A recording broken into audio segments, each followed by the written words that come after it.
aquí dice posteriormente un yeso funcional. Férulas de escayola. Es una I, nada más que se me puso como B, pero no Y tiene nada que ver. vendaje belpo. No, no aplica. Yo creí que había férula de escayola en U. Sí aplica, fíjate. No en B, en U. Y ahorita vamos a ver por qué. ¿Tienes otra imagen? Tengo otro tratamiento. Eso, dale. Bueno, también se puede, es muy común que en este tipo de fracturas utilicemos este tipo de vendaje que se llama, bueno, este tipo de yeso se llama yeso colgante de Codwell. Y este yeso tiene la función de que por gravedad alinea los fragmentos que se fracturaron en el húmero. Entonces, el mismo peso del brazo va a hacer que los fragmentos no tiendan a cabalgarse, ¿no? Entonces, es un yeso muy grande y muy pesado para favorecer la reducción por fuerza de gravedad. Está indicado únicamente en fracturas esferoideas u oblicuas largas, anguladas y acortadas. Como yo mencionaba, O sea, entonces. cabalgadas. El acortamiento Ah, es cabalgada. Bueno, sí, generalmente cuando son espiroideas, o sea, cuando son por torsión, son más fáciles porque hay mucho punto de contacto y se traban los fragmentos, se quedan atorados uno con otro y de ella no se desplazan. En cambio, cuando es como esa imagen de la derecha, pues es muy fácil que se desplace. Entonces, no tiene que ser un yeso muy bromoso. ¿En qué consiste? Si se dan cuenta, ese yeso tiene dos características especiales. La primera es que no tiene que cubrir toda el área fracturada. O sea, no tiene que estar hasta arriba de donde está la fractura. Y la otra, el cabestrillo no es un cabestrillo completo que abrace como una pañoleta, que abrace todo, que descanse todo el antebrazo. Solo se agarra de una parte, incluso ahí tiene algo así como un alambre o no sé qué tiene dibujado ahí. El caso es que debe ser algo, yo le pongo, normalmente le ponemos una venda elástica amarrada del puño. Eso hace que haga tracción por contrapeso. Y ese contrapeso hace que se reduzca esa fractura que está cabalgada. Entonces, los músculos que están contracturados o en tracción hacen que la fractura se cabalgue así. Con ese peso, jalamos, estamos jalando el fragmento distal y estamos tratando de que se acomode. Claro, si es un fragmento así transverso como el de la imagen de la derecha, pues va a ser bien difícil, pero cuando es una espiroidea, sí es bastante fácil que se quede y se atore en su lugar adecuadamente. Entonces, fracturas espiroideas o poco, digamos, estables, se pueden manejar conservadoramente. Hay un vendaje que también lo utilizamos junto con este, en vez de ponerle un yeso tubular, que por cierto no se usa así como está en la imagen con la mano descubierta. Siempre apoyamos hasta el pliegue este. ¿Sí ven el pliegue de mi mano? Acá, pliegue transverso. Sí. ¿Lo ven? Hasta ese pliegue debe ser el yeso o la férula para que pueda la mano funcionar doblando y estirando. Entonces, esta posición de la mano debe descansar cómodamente en la férula, debe permitir la movilidad para que mejore la circulación y disminuya el edema, pero debe estar recargado en todo el antebrazo, esa férula, y además se le pone una férula en U. ¿Tienes alguna imagen de férula en U, Luis? no, no, doctor, no, no. Bueno, entonces es una férula que va, es así, desde el hombro, da la vuelta al codo y se va hacia la axila. Es una U que abraza el antebrazo. ¿Cuál es la importancia de eso? De que las angulaciones que está generando la fractura por desplazamiento en aducción del fragmento proximal, esa férula lo detiene. Entonces, esa férula en U está indicada en fracturas que provocan que el fragmento proximal abduzca. Lo que hacemos es aplastar el fragmento proximal, abducir el fragmento distal y así poner la férula. Generalmente el paciente lo dejamos así colgadito para que por la pura tracción se vaya acomodando. Y luego le ponemos una férula posterior del tercio proximal del brazo pasa por el codo y llega hasta la mano, el pliegue transverso de la mano. Y así lo dejamos. Y esa es la férula Eno. Y eso va a ayudar mucho más a mantener el hombro en su lugar. Incluso ahí se ve que llega hasta arriba del hombro. No es necesario, ni siquiera conveniente. Debe llegar hasta la parte más proximal, donde puedas ponerle el vendaje, porque si lo pones muy alto, al hacer el vendaje por el pliegue de la axila, pues le va a molestar. Tiene que sostener la parte proximal del húmero de la fractura desplazada en abducción. Esa es su función. Y además también sirve de mayor contrapeso para que el afloramiento distal descienda. Por eso no se debe recargar en el hombro, porque si no le sostienes y no hace la tracción que... De la parte proximal del deltoides hacia abajo, le da la vuelta al codo hasta la axila y luego una férula posterior braquipalmar. Ese es el tratamiento conservador, no Belpo. ¿Qué más, Luis? Pues ya comentaba que la principal complicación es que se lesione el nervio radial, ¿no? Entonces siempre tenemos que tener en cuenta la revisión clínica para ver su integridad. Si, por ejemplo, en el paciente detectamos que tiene una menor sensibilidad del lado de la lesión, pues seguramente tiene una complicación en el nervio radial, tiene una, disminuyó la sensibilidad, ¿no? Entonces, lo que tenemos que hacer ahorita es tener que hacer otras pruebas más complejas para determinar si el nervio sufrió alguna lesión. Otras pruebas más complejas. Sí, mencionaba que teníamos que hacer pero no me quise profundizar porque pues estaba hablando solamente de traumatología, pero Excelente. ajá, es para medir la intensidad de conducción de los nervios, pero no me acuerdo bien cómo se llama. Electromiografía. Ajá. No tanto, ¿eh? Clínicamente se puede evaluar. Ahora, Ok. la parte buena es que la mayoría de las veces, la gran mayoría, tienen una lesión por neuropraxia. Entonces el nervio no se dañó, nada más se contundió, se inflamó y dejó de funcionar parcial temporalmente. Como cuando se quedan dormidos chuecos y despiertan y no sienten dónde está su brazo, no sé si les ha pasado. Despiertas y tu brazo se perdió, no tienes propulsión, no tienes sensibilidad, está inerte. Pues le agarras el brazo y está muerto.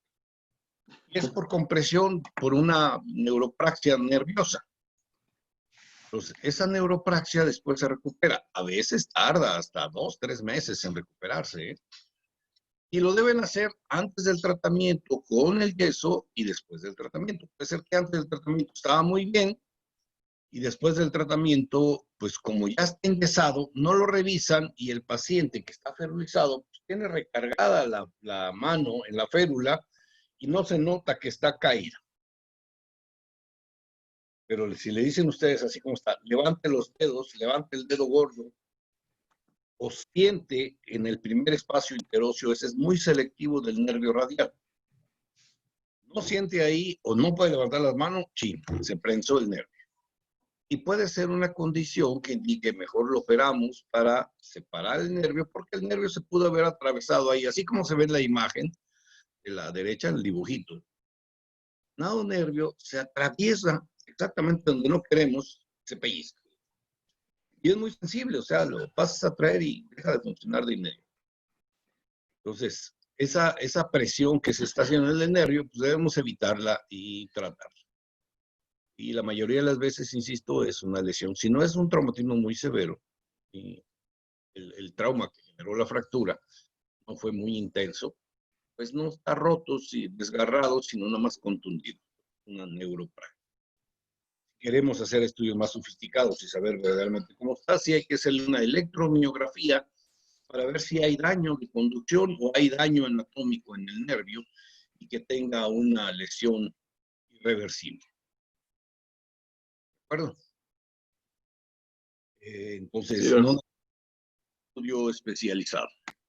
Entonces, El tratamiento de las fracturas del húmero, de las diáfisis del húmero, puede ser conservadora si es estable. Se toman radiografías 2 o 3 días después, a una semana. Si los fragmentos ya no se movieron, se puede quedar así. Pero si se movieron o se desplazaron y está inestable, el paciente siente que le cruje mucho, o es un paciente incómodo que no se está quieto, pues mejor se opera. Les va muy bien con un tratamiento. Ya el tratamiento lo decidirá el traumatólogo, si le pone una placa, un clavo centromedular o clavos, no sé, a lo que él quiera. Pero ya ustedes hicieron el diagnóstico, tiene un brazo sin lesión, perdón, tiene un nervio sin lesión y hay que operar. Si se lesiona después, ya es bronca del traumatólogo. ¿Qué más?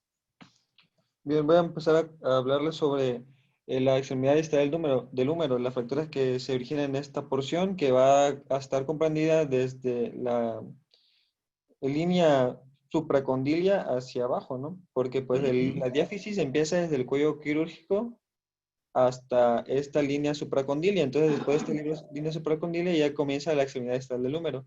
Es muy frecuente que se hagan estas fracturas porque el paciente se cayó sobre su codo y se fracturó algún fragmento de esta porción distal del húmero, o tal vez también cuando cayó metió las manos y la misma fuerza que ejerció la cabeza de la ulna, pues quebró en una parte del húmero, ¿no? La misma fuerza del olecranon. Entonces, ahorita voy a comenzar a hablarles sobre cómo se pueden producir estas fracturas. El paciente obviamente va a llegar con muchísimo dolor en el codo, porque pues aquí pasa el nervio cubital. Entonces, cuando se lesiona o algún tipo de roce que sufra este nervio, va a ser muy doloroso, ¿no?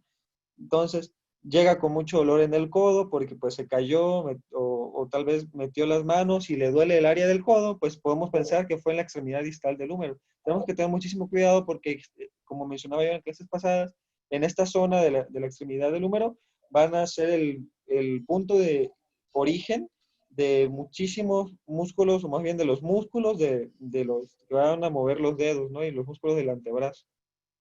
Entonces, voy a comenzar. Los nervios y las arterias, ¿no? O sea, todos pasa en un espacio muy reducido. Fracturas supracondilias o supraintercondilias del húmero distal. Las fracturas del cóndilo humeral y las fracturas del epicóndilo o epitroclea van a ser las que se dividen en esta categoría.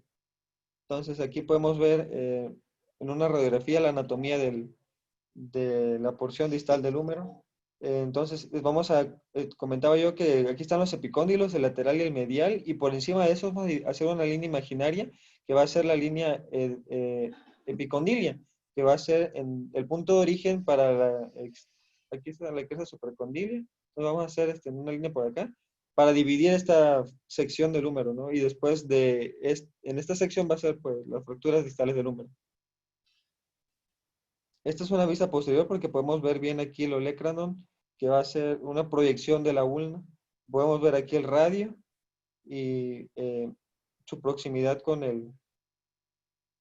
la parte distal del húmero. Entonces, muy importante aprenderse bien la anatomía para no perderse. La parte más prominente del codo es la epitroclea, es la parte medial. Y donde dice epicóndilo medial, esa es la epitroclea. Es nuestro punto de referencia más claro porque es el más prominente y cuando tomamos la radiografía es el que se ve más chipotudo, más en la AP se nota muy claramente. Nos vamos un poquito más hacia el centro, ahorita tapado por el olecranon, se ve la fosa olecraniana. Esa fosa sirve para que la punta del olecranon se aloje ahí cuando hacemos extensión y podamos estirar completamente el codo. Si no tuviéramos esa fosita, la punta del olecranon chocaría en la cara posterior de la paleta humeral y no podríamos hacer extensión completa. Pero hicieron una impresión ahí, un hoyito, Diosito se le ocurrió hacerle una fosita ahí para que pudiéramos lograr extensión completa. Del lado anterior está la fosita de la apófisis coronoides. Cuando flexionamos el codo, la punta de la apófisis coronoides que está delante del cúbito pues permite, se aloja en esa fosita y permite que logremos hacer una flexión completa hasta tocarnos el propio hombro, el codo flexionado. Más al lado está el cóndilo. Si ven, es una esferita donde se aloja la cabeza del radio, que es una cúpula. Esa esferita permite que el radio tenga dos tipos de movimiento. Uno que sea flexión y el otro que sea pronosupinación. O sea, el radio ahí rota sobre el eje de la cúpula radial, o sea, sobre la esferita está el cóndilo, y permite ese movimiento rotacional. Y arribita del cóndilo pues está el epicóndilo. Esas son las tres zonas anatómicas que debemos distinguir. La fosita, el epicóndilo o cóndilo lateral y la epitróclea o epicóndilo medial. Y como está muy planito ahí, y además, ¿tienes una radiografía de perfil, Luis?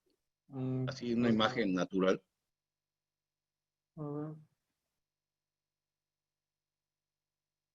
Aquí, ¿no? No, es más natural, está toda maltratada. Ahí está. Esta. Bueno, no se alcanza a ver bien, pero en la imagen de arriba a la derecha, o sea, en la imagen lateral, el hueso ahí se aplana y tiene una angulación de 45 grados hacia adelante. ¿Sí entienden el término ese? Vamos a ver. Marcar aquí otra vez. Trazamos una línea por el centro del diáfisis del húmero. Sí. Y otra línea por el eje del centro de la paleta humeral forma un ángulo aquí, 45 grados.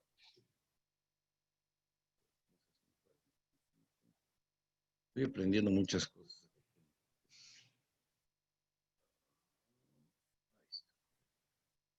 Ese es el ángulo que se forma por la inclinación de la paleta humeral.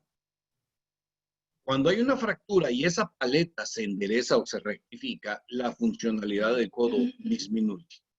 No digamos si se angula, rota, etc., ¿no? Entonces, aquí en general, la condición de la recuperación del movimiento es que dejemos lo más anatómicamente posible corregida la anatomía de la paleta humeral. Esos 45 grados nos van a servir para también tenerlos de referencia cuando tengamos que hacer una evaluación de qué tan chueco está. A veces no se nota la fractura como tal, como lo vamos a ver en niños en la próxima unidad, pero vemos que no coincide esa alineación y se ve bien, pero esa angulación de 45 grados que debe tener la paleta humeral o es decir, el extremo distal del húmero en relación a la diáfisis, si no tiene esa angulación, algo está pasando. Y es suficiente para que ustedes lo refieran al traumatólogo y digan, ¿sabe qué? Posiblemente tenga una fractura supracondilia no identificada, porque este niño tiene rectificada la angulación de la paleta humeral o del epicóndilo humeral. Perdón, entonces, regresemos a la clase otra vez. Entonces, anatómicamente, debemos ubicarnos bien en qué es lo que estamos viendo. Luego ya la cabeza del radio y el cuello está mucho más facilito. Pero la parte proximal del húmero, perdón, o proximal del codo, sí, ahorita tenerlo bien de referencia. Ahora sí, ¿qué más, Luis? Fracturas supracondilias o supraintercondilias del húmero distal. Fracturas de la paleta humeral, como ya mencionaba el doctor, que se va a referir a toda esta área. Las fracturas del cóndilo humeral y las fracturas del epicóndilo o epitróclea. Mira, aquí podemos ver unas fracturas que son las que mencionaba, que son supracondilias, porque van a estar arriba de los cóndilos, como en esta imagen. Aquí que va a estar una fractura supracondilia. Podemos ver una fractura supraintercondilia que va a estar por encima de los cóndilos y en medio de estos mismos. Las fracturas del epicóndilo o epitróclea, que van a ser las que están por arriba de la tróclea, donde se va a anclar el olecranon de la ulna. Y bueno, pues todas estas se van a dar porque, por ejemplo, el paciente en las fracturas que van a ser de la epitróclea, que van a estar por arriba de la tróclea, se dan comúnmente porque el paciente se cayó y cayó de manos. Entonces el olecrano hace una fuerza hacia superior y va a quebrar la epitróclea, por donde se va a insertar la cabeza del olecrano, bueno, más bien el olecrano, ¿no? En la fosita olecraniana, hace la fuerza y quiebra la epitróclea. ¿Iba a comentar algo, doctor? Sí, que generalmente las fracturas del codo son indirectas. El impacto generalmente es en el antebrazo, ya sea en el radio o en el cúbito o en ambos, o en el olecrano. Si caes, es muy común que te resbalas de las escaleras y tu codo queda en el escalón de atrás, golpea aquí, se fractura la paleta humeral.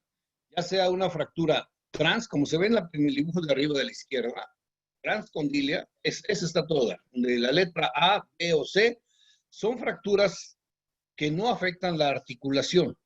Son fracturas transversas, extraarticulares, supracondilias o intercondilias, pero no afectan la articulación. Esa es buena noticia. Como las imágenes que se ven, estas son de niños, pero vale, nos ayuda. Cómo se desplaza completamente la diáfisis en la radiografía del lado derecho, la primera del lado derecho, en la letra A. Cómo se ve el fragmento del codo, está en su lugar y lo que se desplazó es la diáfisis del húmero hacia anterior, hacia adelante, donde está el paquete vascular. Eso es terrible. Y si lo ven en la imagen del medio, la radiografía del medio, ni se nota mucho, no se ve un gran desplazamiento, pero sí hay una rotación, flexión, angulación de ese fragmento. Eso ya lo vamos a ver, las fracturas en niños, lo vamos a ver, pero posteriormente, pero como ejemplo está bastante claro esto, no sé, las fracturas supracondilias. Estas fracturas comúnmente se van a producir, como mencionó nuestro doctor, porque el paciente se cayó. Y bueno, van a ser denominadas como fracturas de alto impacto porque se cayó y se dio un golpazo o tal vez se chocó en algún tipo de transporte, ¿no? Y tuvo algún accidente en el que hubo un traumatismo de alto impacto. Entonces, este mismo traumatismo propicia a que la fractura sea multifragmentada, sea cominuta. Entonces, pues va a estar con muchos fragmentitos y va a estar desplazada por general porque se da en pacientes que se dieron un golpazo. Entonces, sucede mucho en la tercera década, hasta la tercera década de la vida, hasta los 30 años, porque los pacientes son muy activos y también sucede mucho después de la quinta década de la vida, en la que los pacientes ya presentan algún tipo de osteoporosis y se caen y la lesión se hace muy drástica, ¿no? Y ahí esa está intensamente horrible. Ajá, Las entonces, lesiones del codo son muy traicioneras cuando son multifragmentadas, así como se ve que tiene, pues, que ya no sabes, ya no puedes generar una anatomía normal del codo. Lo que hace el traumatólogo es lo que hizo en esta imagen, en la de arriba a la derecha, le mete tornillos y placas de ambos lados y tornillos que atraviesen los fragmentos, que vayan de un lado a otro, para tratar de armar más o menos la fractura. Y ahí lo que más le interesa al traumatólogo es la zona articular. La superficie articular quedó bien, o sea, imagen por imagen, esa radiografía se ve horrible. O sea, el paciente lo ve y dice, tengo un hoyo aquí, doctor, y es la fosita, no hay problema. Y aquí también tengo un pedazo abierto, y aquí está abiertito. Pero el traumatólogo ve esto. Eso está a todo dar.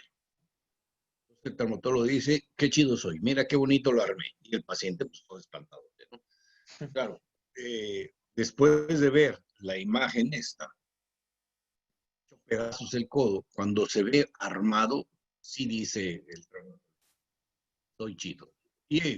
Los traumatólogos dicen, qué bien te quedó. Felicidades.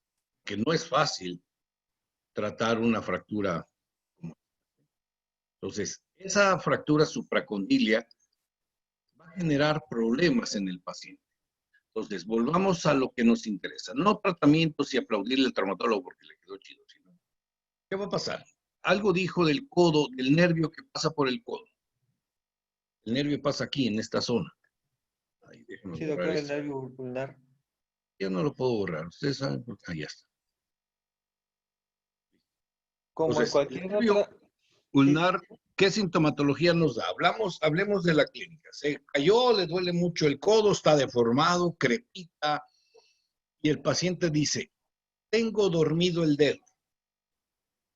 Como pregunta de examen, ¿qué dedo tiene dormido el paciente? El meñique. meñique, los de la base. El meñique. Ujú. Ujú. Y también el dedo está adormecido. O sea, está anestesiado. Eso es exclusivo del cubital. ¿Qué más? Aquí les voy a poner otra vez los dermatomas para que veamos igual a lo que se refiere el doctor.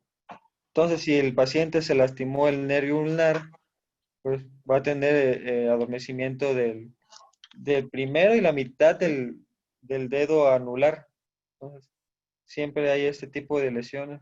Bueno, con este tipo de lesiones hay aquí la repercusión en el dedo meñique y en la mitad del nervio ulnar.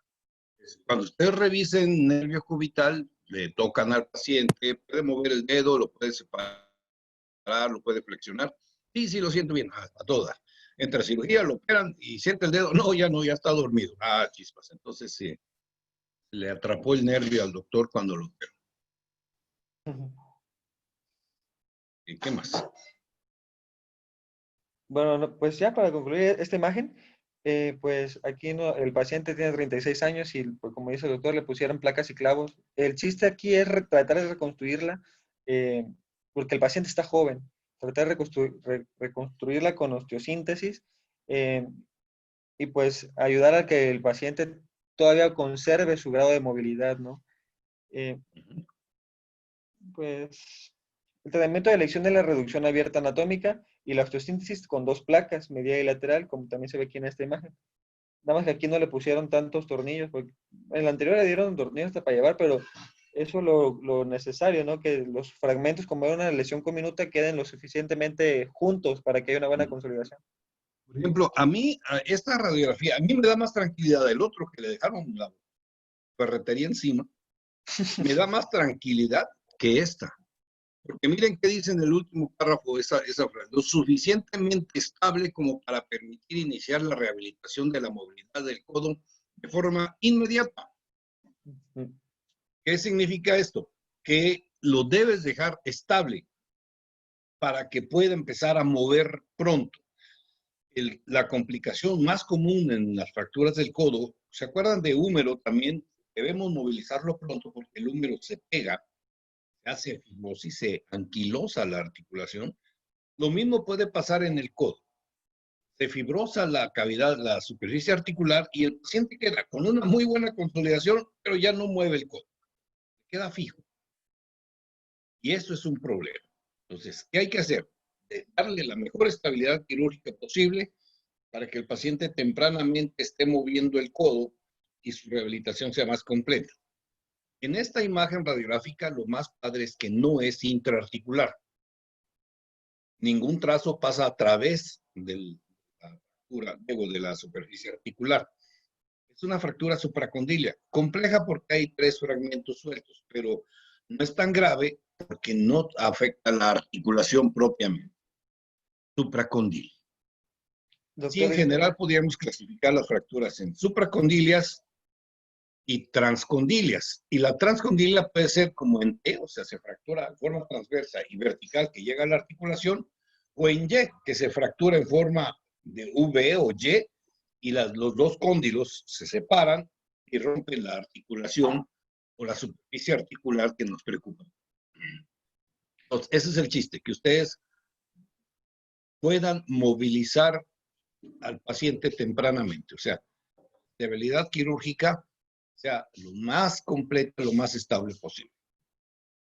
¿Qué más, Luis? Doctor, yo no leí que las placas se retiraran, pero escuché en un video que vi que se pueden retirar las placas a un año, después de un año de la operación. ¿Usted qué Ujú. recomendaría? O sea, ¿dejamos ahí la placa y los tornillos o se quita? Te voy a responder con una frase típicamente traumatológica.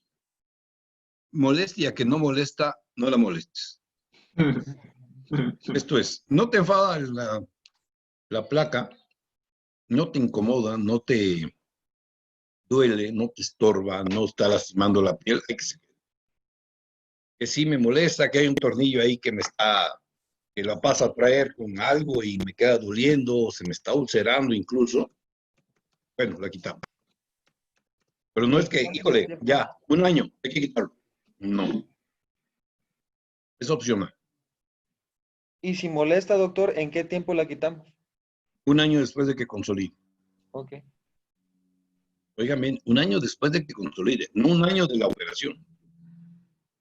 ok. Ujú. Oiga, Doc, una duda. Y por ejemplo, en las inserciones musculares de la epitróclea de toda la región, ¿esas placas no nos generarían alguna molestia con? Puede ser que sí, que haya cierta molestia, cierta limitación para la pronosupinación, porque estás agarrándote de la inserción de los músculos que van al antebrazo. Pero es mínimo, no es trascendental ni es como contraindicatorio. Híjole, no le pongas placa porque no va a poder mover el dedo índice. No pasa tanto. Lo que tienes que tener cuidado ahí es las complicaciones que ahorita nos van a mencionar. El edema severo, el síndrome comportamental, son complicaciones muy. Pero en sí que la placa te genere un daño como tal severo, si lo pones bien, con cuidado, separas bien el músculo, vuelves a reparar cuando ya lo separaste. El pronóstico de los músculos como tal no es problema, es bueno. ¿Qué más? Ok, pues las complicaciones, pues tenemos que ver que el paciente en primera, pues, tenga una buena movilidad, ¿no? Que no se puede poner rígido. También puede ser que el paciente no tenga una buena consolidación porque los fragmentos estaban separados, no se hizo una buena reducción, entonces puede ser que no se cumpla con la consolidación. O tal vez porque se lesionó a la arteria que va a nutrir esta parte del húmero y entonces no va a haber una buena irrigación y después puede afectar a la consolidación. También puede haber una lesión de las articulaciones durante el traumatismo. Entonces se van a lesionar las articulaciones, va a ser una artrosis postraumática. Y pues se puede lesionar también el nervio cubital a la hora de hacer la reducción o a la hora misma del traumatismo. Puede ser que se haya lesionado el nervio. Entonces las complicaciones son que no haya el mismo tipo de movimiento, que no se consolide, que la articulación quede dañada o que el nervio quede dañado. Son las principales complicaciones que O se sea, van a presentar. cuando tengan una fractura del codo multifragmentaria, mándenlas, mándenlas a su peor enemigo, para que le sude, porque se le sufre con las fracturas supracondilias. Cuando son supratranscondilias multifragmentadas, le quiere uno sacar la vuelta y mandársela a su peor enemigo. Pega bolas. Son muy sufridas. No consolidan o consolidan mal o hacen una falla de consolidación o el paciente queda limitado o hay dolor, o muchas limitantes. Entonces, imagínense la tercera imagen que está multifragmentada. Ahí está el puntito rojo. Esas son laboriosas porque son intraarticulares. La anterior a esa es la fractura INTE, es una fractura supracondilia e intercondilia. La imagen de la izquierda, donde está el puntito. La otra es transcondilia, la más a la izquierda, y la otra es supracondilia. Esas son, digamos, entre comillas, las facilidades. Cuando ya afecta la articulación, sí es un pronóstico más reservado. Entonces, ustedes deben tener radiografías AP y lateral. Si es niño, deben tomar radiografías comparativas.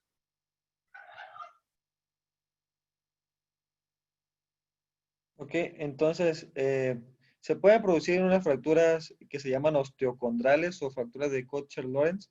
Entonces, esa es la fractura de Kocher-Lorenz cuando la fractura fue solamente, eh, implica un poco de hueso y la articulación, miren aquí la articulación del cóndilo y la tróclea osteocondral. Ujú. O fracturarse todo el cóndilo como tal. Aquí, como vemos, la otro tipo de fractura que va a ser la Steinhall, que se va a fracturar como tal el cóndilo. Se fracturó la bolita, la esferita que estaba aquí arriba del radio, se fractura. Entonces Y aquí, esas son quirúrgicas, aunque sea un pedacito y esté desplazadito, hay que operarla, si no queda mal, pues no va a haber una articulación. Entonces esas son de inmediato quirúrgicas. debe intentarse la reducción abierta, como decía nuestro doctor, y la osteosíntesis de la fractura, pero a veces, sobre todo en las primeras fracturas, no es técnicamente posible y debe optarse por la extirpación del fragmento y la movilización precoz. Todavía no se pueda hacer la osteosíntesis como debe de ser, porque se hizo de muchos fragmentitos o otro tipo de complicaciones, entonces se extirpa la parte que se quebró y se empieza a dar movimiento para que el paciente pues se adapte, ¿no? Que tenga una parte de huesecito que ya no se usó. Exacto. Como es la cabeza del radio la que articula ahí en ese condilito, no es tan trascendental como el olecrano, que es el que propiamente hace la articulación. Entonces puede funcionar a pesar de haberle quitado el fragmento, puede funcionar, puede seguir sirviendo ese codo. Entonces en algún momento dado, cuando es muy difícil quitarlo, de operarlo, pues sí, se quita, se extrae. O ya no se opera, ¿no? Se deja así en paz y ya no se. Pero pues no es la idea, ¿no? Ir a quitar huesitos, sino armarlo lo mejor posible. Bueno, ¿qué más? Aquí vemos una reducción eh, por cirugía de una fractura de Steinhall, en la que se hizo una reducción con un clavo, con un tornillo, perdón, con un tornillo. Generalmente no se usa, está muy agresiva este procedimiento, está muy rudo. Es muy raro. Para empezar, es un niño, ¿no? O sea, es un todo en crecimiento. Fíjense cómo el radio ni siquiera tiene cúpula radial todavía. La tróclea, perdón, la epitróclea se está desarrollando, tiene todavía cartilaguito, y se rompió el cóndilo. Eso generalmente, en vez de meterle ese tornillo, ¿sí ven cómo tiene la punta rosca? ¿Sí lo ven? Ven que tiene Sí, rosca, ¿no? Bueno, ese es tornillo. Lo que está liso, liso, pues, es clavo. En este caso es un tornillo de esponjosa. Es muy raro. Lo utilizamos generalmente en adultos, en niños casi nunca porque daña el cartílago de crecimiento. Podemos resolver el problema de entrada, pero a la larga podemos causar más daño. Entonces, se usan clavillos. Se reduce la fractura quirúrgicamente, se abre, se acomoda el fragmento en su lugar y se le meten dos clavillos. Pero aquí no sé por qué le metieron un tornillo terrible. ¿Qué más? También tenemos las fracturas del epicóndilo o la epitróclea, que son extremadamente raras en el adulto y más frecuentes en el niño. Las de la epitróclea se asocian a veces a luxaciones de codo, pues porque se va a fracturar la epitróclea como tal. Entonces el olecrano no va a tener, digamos, que una base en donde se queda alojado y va a estar posible a desplazarse. Entonces se luxa. El tratamiento es conservador, excepto cuando la epitróclea se interpone en una luxación de codo, impidiendo su reducción, lo que obliga a cirugía para su reducción anatómica. Entonces, como en este tipo, aquí se va a lesionar la epitróclea y el epicóndilo, ¿no? Entonces, probablemente en ese tipo de fractura hay una luxación del codo. Entonces, aquí, pues tenemos que hacer la reducción por cirugía para tener una buena consolidación y una buena reducción. Uh -huh. Eh, Bueno, pues aquí le presento también la anatomía, ¿no? Entonces se va a fracturar el epicóndilo, o esto es la epitróclea, también se llama epicóndilo medial, se fractura y se zafa el olecrano. Pero, por ejemplo, cuando la fractura es en el epicóndilo lateral, o epicóndilo propiamente dicho, eh, pues no va a generarse un desplazamiento de la articulación y se puede hacer un tratamiento conservador. También, ¿va a mencionar algo, doctor, de este tipo de fracturas o continúa? Ok. También tenemos fracturas de la cabeza del radio, que son eh, producidas por una caída sobre la palma de la mano. Entonces, la misma fuerza hizo que el radio chocara con el cóndilo, que es una estructura, una masa ósea, eh, pues densa, ¿no? Entonces, choca y se quiebra la cabecita del radio. El paciente refiere muchísimo dolor en el hombro, como pues cualquier otra, eh, Codo. perdón, en el codo, como cualquier otra fractura, pues se lesiona el hueso y limita la movilidad del codo, porque por el mismo dolor, pues no lo va a poder flexionar y tampoco va a ser la pronosupinación, porque el radio, la cabeza del radio está lesionada. Aquí tenemos Esa, otra vez. ese es un mecanismo muy importante que ustedes deben evaluar. La gente se resbala, ya sea que cae. Muy comúnmente meter la mano hacia atrás al caer, meter la mano en extensión y rotación, hace un valgo marcado, el codo, y presiona el cóndilo, la cabeza del radio. Esto es, no es por impacto directo nada más, sino por palanca angular. Entonces, al angularse el codo, el cóndilo presiona más al radio y el radio se desplaza, puede ser como la imagen tridimensional que se ve a la izquierda, completamente hacia un lado. Cuando revisan ustedes al paciente, le hacen movimientos de varo y valgo. Cuando le hacen el movimiento hacia afuera, o sea, el ángulo del codo va hacia adentro, la mano hacia afuera, y ven mi mano como la hago. Eso está causando que el cóndilo que está aquí se desplace más porque no tiene la cabeza del radio que hace el top. Entonces, el codo está inestable, el brazo se siente suelto. Si estuvieron en el momento del accidente ustedes, en un partido de fútbol y alguien se cae, le hace un banquito, mete la mano y se le va en valgo, pues ustedes ven cómo el codo se tuerce, se deforma severamente, y es porque se fracturó la cúpula radial o el cuello del radio. Y puede ser tan sencillo como esa fisurita que se ve encerrada en un círculo del lado derecho, o tan severa como se ve ahí, que son varios fragmentos los que se provocaron por el accidente. Dolor y limitación de la movilidad, sí. Y ahí le falta algo importante, inestabilidad del codo. O sea, lo siente como inestable. ¿Qué más? Para este tipo de fracturas vamos a utilizar una clasificación que se llama clasificación de Mason. Van a ser tres tipos de fracturas y una como que mixta.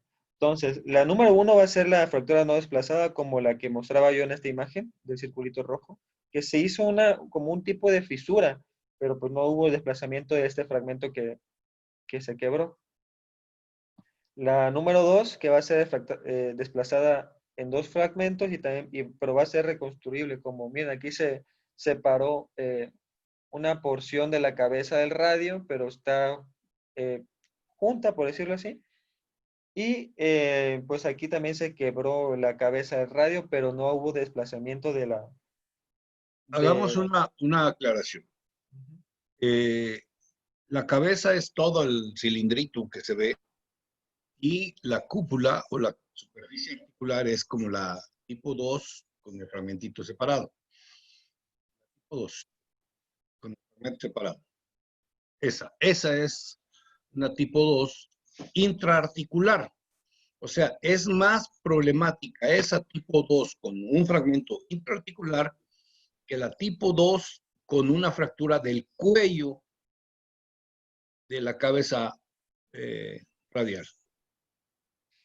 No es lo mismo. O sea, sí debemos hacer una diferenciación importante porque esa decapitación de la cabeza nos puede generar problemas para la reducción y además se puede necrosar. Y el fragmentito pequeño, si no lo tratamos, puede ser que se vaya a intraarticular y nos genere problemas de bloqueo. Entonces, son dos cosas diferentes que al traumatólogo le llaman la atención. La tipo 3 es multifragmentada y la cúpula completamente desplazada, perdón, el cuello completamente desplazado.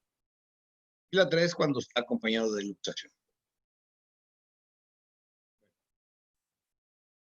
más. ¿Ok? Esta, Entonces, aclaremos, no le voy a pedir clasificaciones en los exámenes. Me interesa que tengan idea cómo se clasifican y por qué se clasifican, porque van generalmente de menos a más, no tiene una razón lógica. Tipo 1 generalmente son lesiones sencillas, la tipo 2 un poco más complicadas, tipo 3, etcétera, que se van aunando a lesiones más graves. Pero no es que sea pregunta de examen, a ver, ¿qué tipo es la 3? Tengan qué 3. Es una fractura con minuta desplazada que implica la articulación y que no. Pero me interesa que tengan idea cómo funcionan las clasificaciones. ¿Qué más, Luis? entonces, la 3 ya va a ser un tipo de fractura multifragmentada o con minuta, en la que pues ya se involucran varios fragmentos. Y la 4 va a ser una fractura que se asocia a luxación. Ese es el tipo 4, cuando ya hubo una fractura y se luxó el, el codo, ¿no?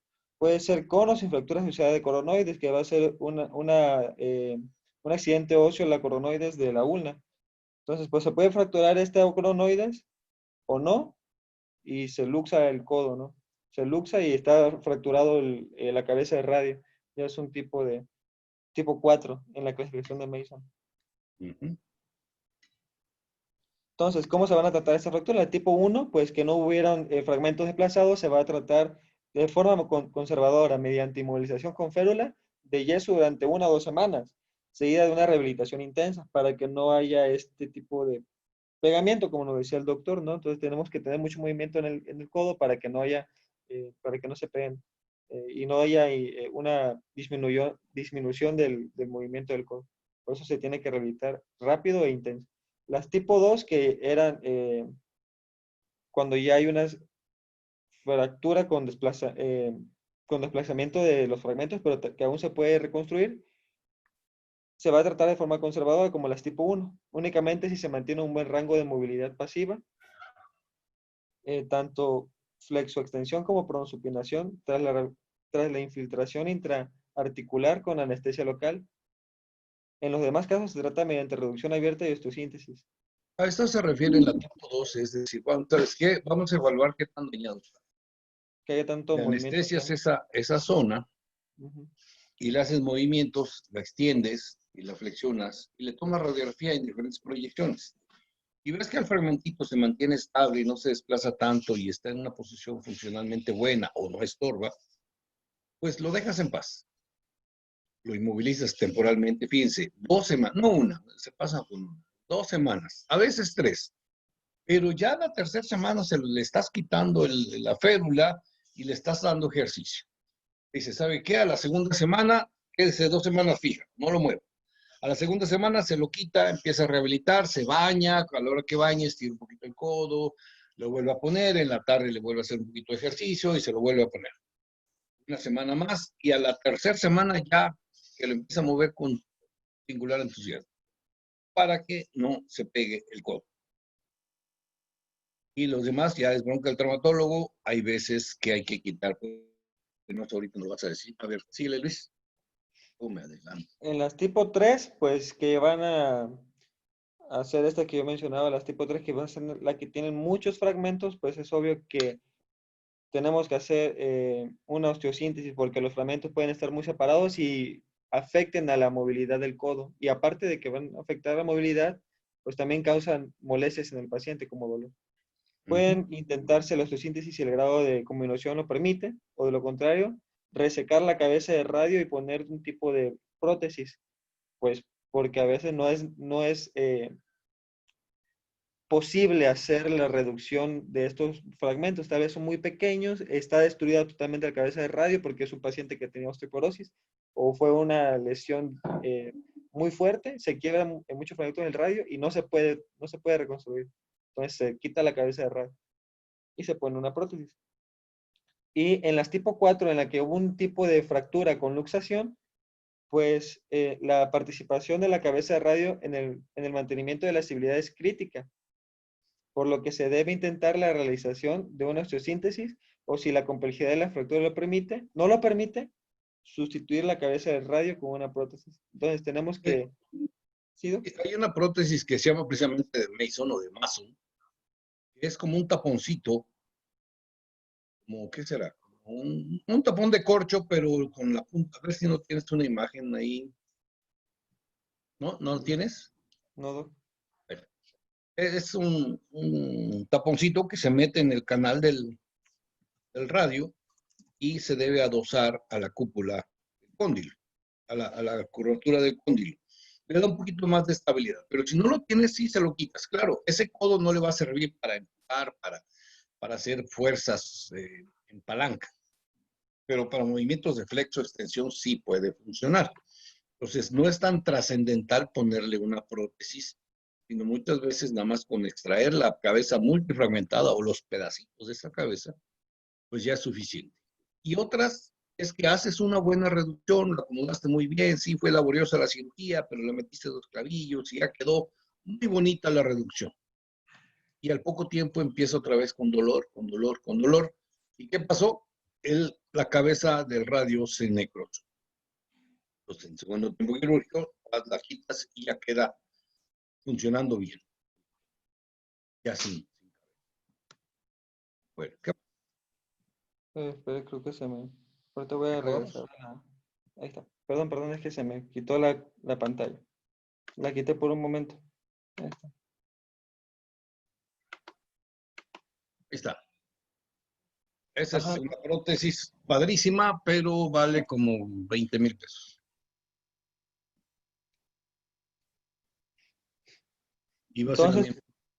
¿cuáles son las fracturas, perdón, las complicaciones de este tipo de fracturas de la cabeza de radio? Pues va a ser la limitación de la flexoextensión y la pronosupinación, que van a ser los movimientos propios de radio, inestabilidad del codo e inestabilidad longitudinal del antebrazo, con migración proximal del radio.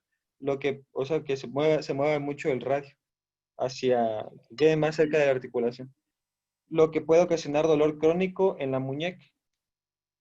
Eso sí no he entendido por qué ocasiona dolor crónico en la muñeca, porque el radio se separa, ¿no? Supongo de... Esta se- palanca. Ahí ¿Ah, no? el truco es que, o sea, el buen pronóstico, ese mal pronóstico de tener que quitar la cabeza, es que el ligamento anular, a ver, pásame una imagen de un codo donde se vea más grande. Ahí está bien, eso. El ligamento anular es un ligamento,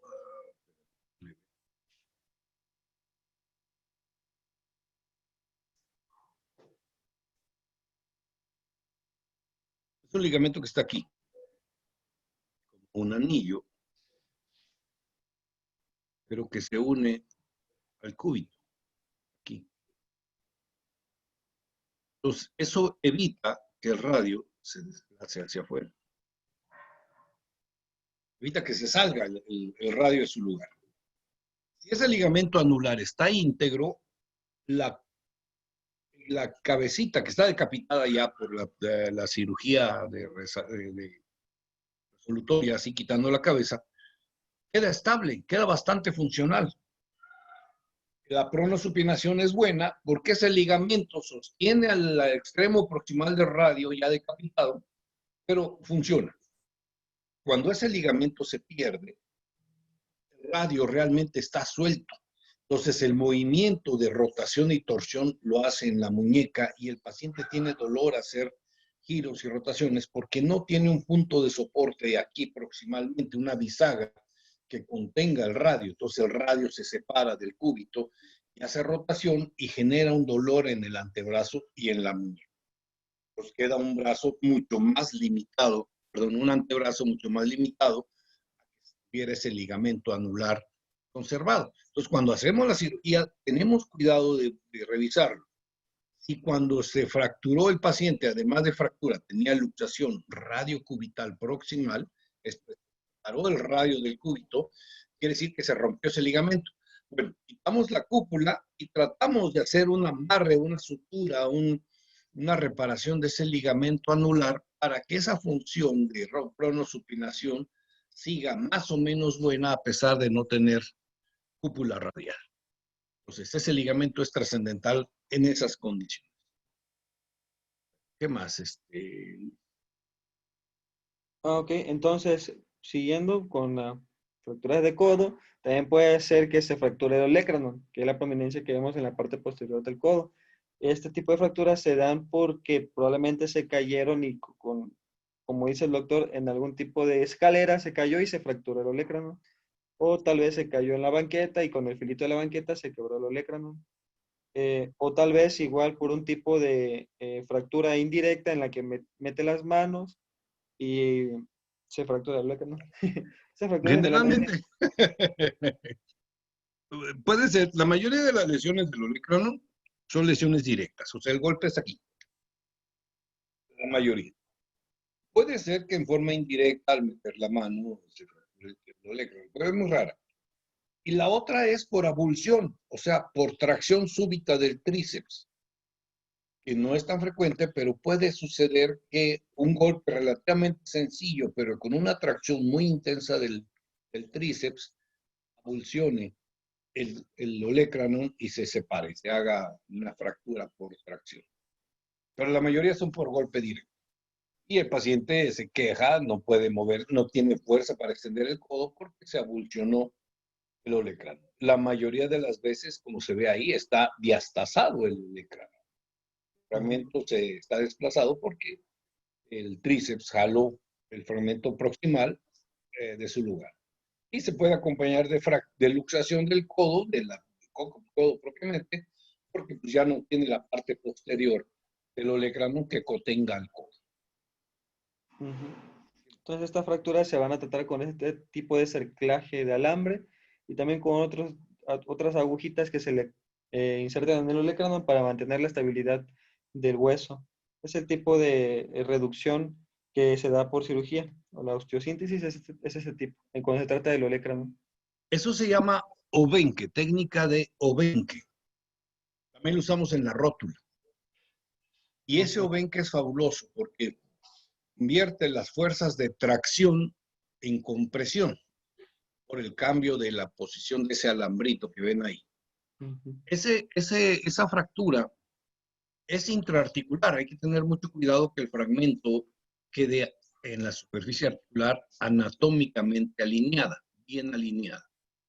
Entonces, se meten los clavillos por el codo, se incide aquí en el codo, se mete en los dos clavillos paralelos a la diáfisis del cúbito, y ese alambre se engancha en los clavillos, en la parte proximal, donde está el clavillo cortado y doblado, se enganchan esos y se hace un 8.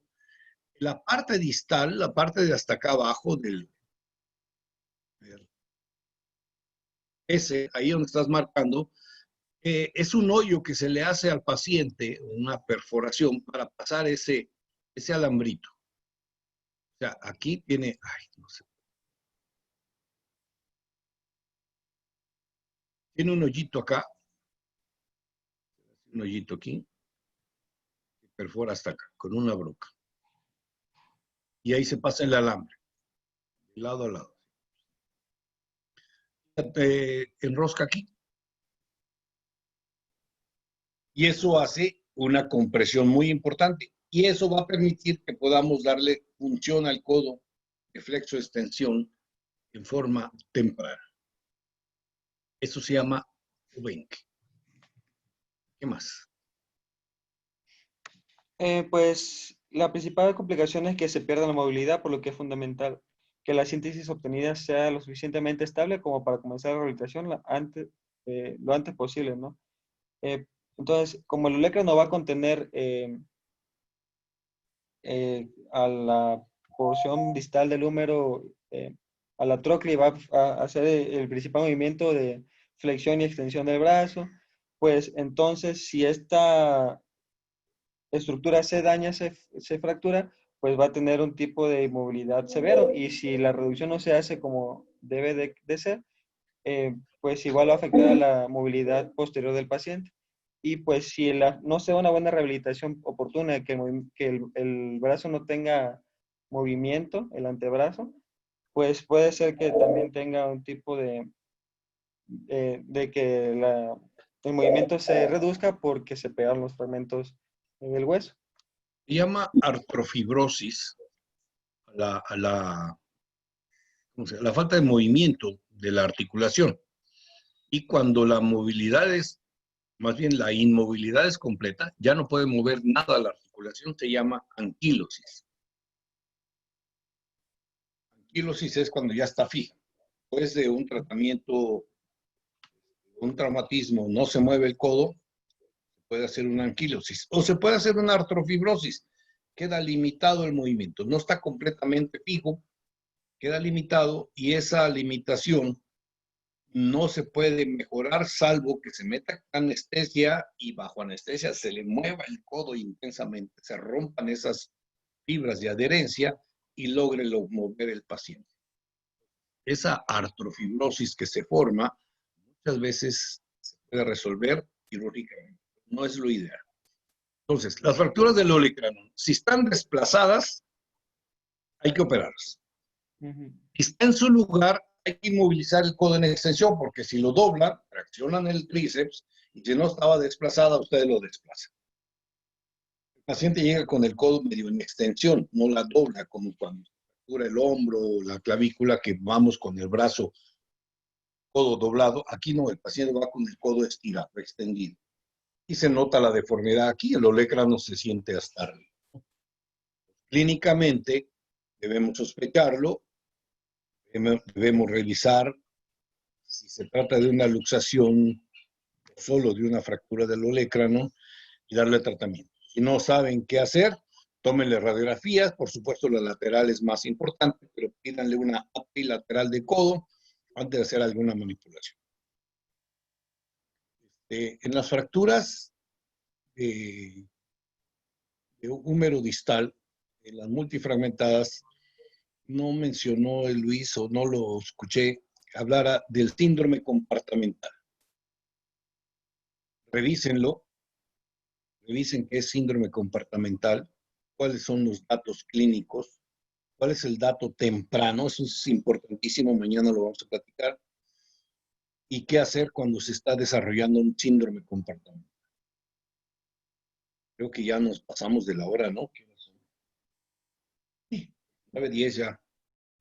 Ya me tengo que ir porque tengo consulta. Sí, doc. Okay, Bueno, doctor. Ok, doctor. Entonces, Muchas terminamos gracias. con fracturas de codo, ¿verdad, Luis? Sí, ya acabamos. Doctor, una pregunta. ¿Y mañana a qué hora nos conectaríamos? Mañana es martes. ¿A estas horas le parece bien? ¿A las 8?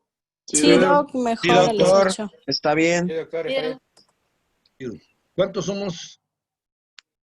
Somos 35.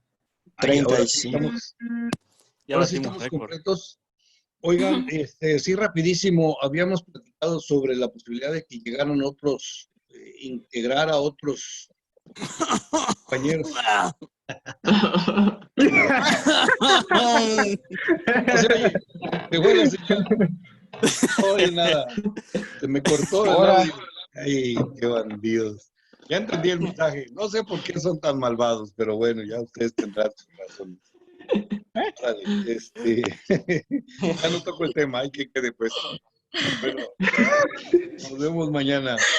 Hasta mañana, Doc. Hasta Mucho. mañana a las Chao, 8. doctor. Bye. Hasta luego, Mañana, doctor, bonito día. Doc. ¿Y quién fue el de esa risa Ya, malvada? yo se pasó una vez. Ya, De ya. nada. Ya, ya. Yo me conecté, güey, para hacer los 35 desde mi Irrespetuoso. teléfono también, güey. Se pasó, pinche yayo. ¿Quién le siguió?